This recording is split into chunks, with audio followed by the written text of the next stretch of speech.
What's up, my name is Sasuke and welcome to another Clash Royale video. Do you remember back when you first started playing this game how annoying air units can be? That's right, they are super annoying, so today we are going to play a deck made up entirely of air units. God damn it, Mustang. This is Ghost Rider 117. This bogey's all over me. He's got missile lock on me. Do I have permission to fire? I included the Tombstone as our only defensive option because it helps against the cards that this deck might be weak against, like Hawk Rider, Elite Barbarians, and maybe the Prince.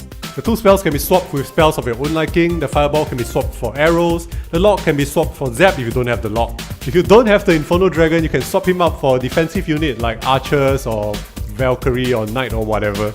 Unfortunately, Lava Hound is irreplaceable, so if you don't have Lava Hound, I would recommend playing another deck like a Royal Giant Elite Barbarian deck instead, perhaps. Okay, we've wasted enough time, let's go watch some games. Okay, so our first game is an interesting one. Our opponent is playing level 13 Royal Giants and level 12 Elite Barbarians, so my comments are level 11 by the way. This is before the nerf. So Royal Giant and Elite Barbarians are still OP as hell once they are over leveled, so this should be a very interesting game.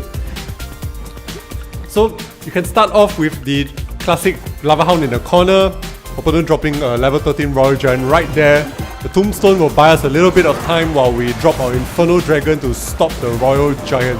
Look at how long the Inferno Dragon takes to kill that stupid, cancerous piece of crap. And our opponent dropping level 12 Elite Barbarians on the other side to punish us for playing Clash Royale in a fair way. So there we go, we lost one tower, a Lava Hound doing a little bit of work on the right, but the Wizard is going to stop our push entirely. Good thing our Inferno Dragon on the left is chipping in a little bit of damage. But if Inferno Dragon is doing chip damage, you know, you're kind of in a bad spot. Wizard marching over to our King Tower. It's not much of a threat by itself. Our baby dragon should buy us some time. I dropped it a little bit too early. If I dropped it later, the King Tower would have been able to fire at the wizard. So unfortunately...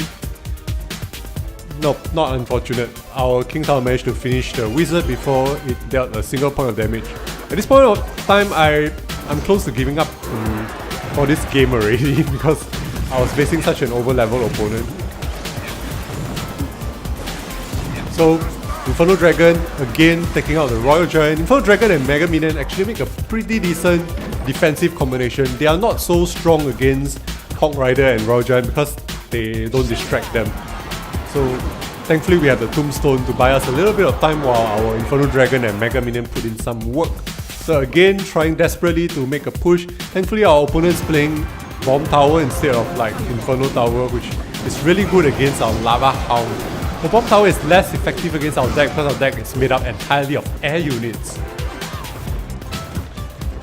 So I'm going for a two-prong push here. Lava Hound, Mega Minion. Lava Hound and Mega Minion is really strong. So over there, our air units desperately trying to stop the Royal Giant. We are 0-2 against our opponent at this point in time. But our Lava Hound valiantly destroying the tower on the right. And our Inferno Dragon will put in a lot of work destroying the tower on the left. Our opponent trying to stop us with a Bomb Tower, but if he did not zap our units are still going to be locked onto that Arena Tower of his. So the match has boiled down to a race. Our opponent desperately trying to go for Elite Barbarian Rage, the most annoying combo in the entire world. But here we have two Inferno Dragons chewing on the King Tower, and that will be a GG. Okay, let's move on to the second game, another Elite Barbarian game. This is awesome. I love playing against Elite Barbarians. That was sarcasm, by the way. As you can see, our deck is made of entirely air units, so we can't really stop Elite Barbarians. I switched to Zap and Arrows for this game, just to try the spells out. But my conclusion is that Fireball and Lock is still the better option. So Musketeer over there will take out our minions. Minions not exactly the best opener, but we didn't really have much of a choice, and I don't like to sit around on 10 elixir. Elite Barbarians again. We don't have a Tombstone here to stop them. We will zap our Inferno Dragon. Thankfully, we managed to get the Elite Barbarians without losing our tower, but look at how much damage the Elite Barbarians have dealt to our tower, and of course level 9 Musketeer, really strong against us. So I'm just building up elixir for a Lava Hound push. This deck you just want to go all in for an attack. Like, you don't want to spend too much time just defending. You're not going to win because air units are not excellent on defense unless they are pushing with a balloon or a lava hound or something. Royal Giant again, level 12 Royal Giant, very strong, not as strong as the level 13 Royal Giant that we saw last game. Still, nevertheless, it will take out our tower on the right. Our lone minion there, valiantly destroying the Musketeer on its own. Zap is not going to do anything against us. His Zap is not high level enough to kill our minion with one shot. Baby Dragon there. Baby Dragon actually does a lot of siege damage on its own, so if you manage to get something to tank for the Baby Dragon, a little bit of lag here, I apologize for this. Opponent will fireball our units. So at this point in time, my computer was running out of battery, so I plugged in the power adapter and it came back to life. So again, very sorry for the lag over there. Lone Ice Wizard is not going to do much damage on its own, so we're just going to leave it alone. Tombstone over here predicting a push from our opponent. Unfortunately, he pushed with Elite Barbarians on the back. So the Tombstone will get destroyed by the Mega Minion before the Elite Barbarians got here. Goblin Tower is... sorry, Goblin Barrel, Goblin Tower. Goblin Barrel's not going to do much against a Baby Dragon firing on them. So here you can see I'm just building up a small defensive force on the left. Inferno Dragon and Baby Dragon is going to do a lot of work defending on their own. So I can build up a Lava Hound push on the right. Here you go, the Musketeer is not going to do much. Musketeer can only fire at a single unit. If it was a wizard, it would be a totally different story altogether. Our two dragons on the left, chewing away on the tower. Our opponent trying to stop us with a Royal Giant. So here, time ran out because we got a 3-crown victory. Let's move on to our third game. Our opponent is Geo PRT from the clan over the wall. Here, I'm using the Zap Arrows combination again, I think. So like I said, the spells are interchangeable. You can play Fireball, Lock. I prefer Fireball, Lock. So, but Zap and Arrows are functional as well. Zap can distract Royal Giants away from your tower onto a Tombstone, and Arrows can take out minions at a slightly cheaper premium than the Fireball. But the Fireball is great for dealing tower damage and dealing with annoying wizards and electro wizards. So here we go, the full triple dragon push on the right. Our opponent has nothing to defend against that except for trying to start a push of his own on the left with a lone lumberjack. So our triple dragon push is definitely going to destroy the tower on the right. I think our opponent lagged out a little bit at the start. So here the power of an unstopped Lava Hound, Inferno Dragon and Baby Dragon push. Our opponent is a pretty decent player actually because he will manage to claw himself back into this game despite having that really bad start.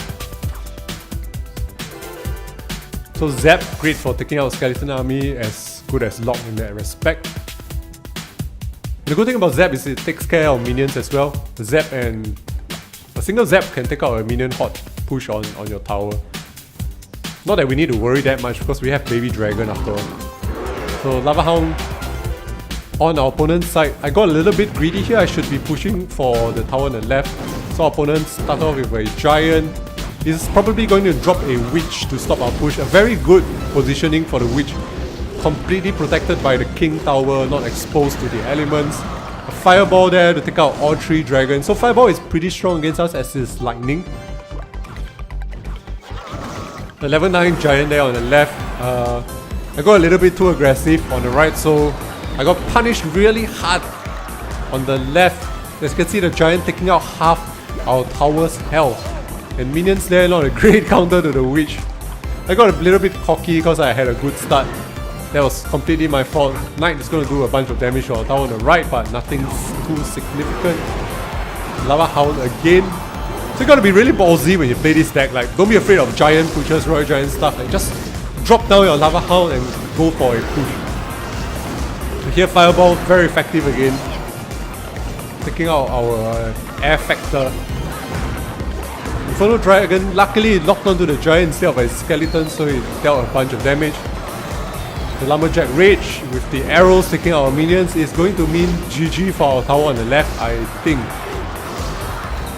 Or maybe not. So our opponent doesn't have enough time to take out our tower on the left, and it will be an easy win for us right down here. Alright, if you enjoyed this deck, please leave a thumbs up and a subscribe down below. And as always, love yourself and take care. Bye bye.